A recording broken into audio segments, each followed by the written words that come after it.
तेजस्वी यादव इस बार भी मुख्यमंत्री बन पाएंगे या सपना अधूरा रह जाएगा, यह सवाल चूंकि इसलिए क्योंकि बवाल थमने का नाम नहीं ले रहा है।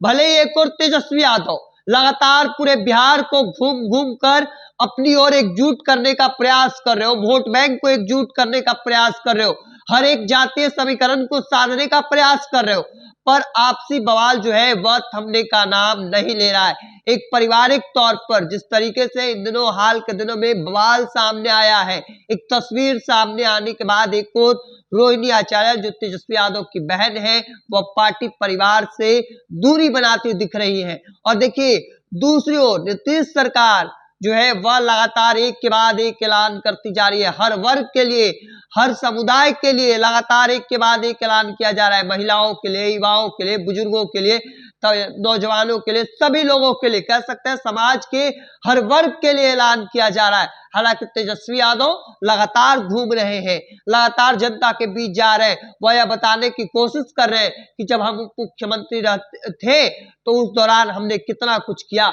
हमने पर्यटन स्थल को मजबूत किया, हमने बढ़ावा दिया, हमने लोगों को नौकरी दी, तमाम चीजें जो है वह लगातार बता रहे हैं। हालांकि जिस तरीके से हाल के दिनों में लगातार बवाल देखने को लेकर सामने आ रहा है, इसके बाद से यह सवाल पनपने शुरू हो चुके हैं। क्या इस बार गद्दी पर बैठेंगे या फिर सपना अधूरा ही रहने वाला है? चूंकि एक नहीं बल्कि उनके सामने कई विरोधी नजर आ रहे हैं।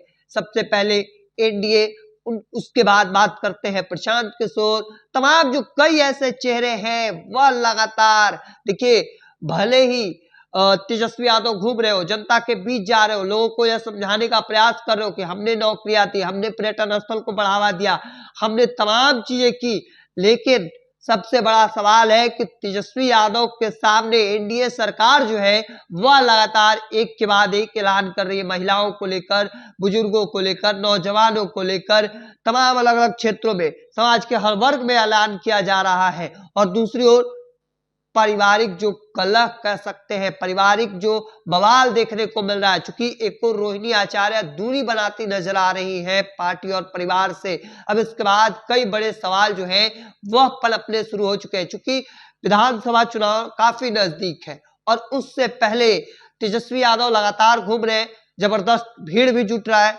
नौजवानों का, महिलाओं का, तमाम अलग अलग वर्गों का।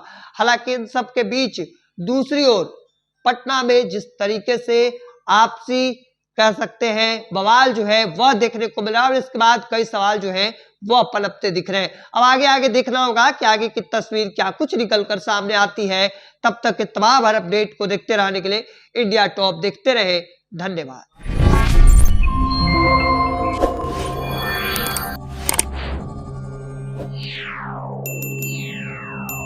Yeah.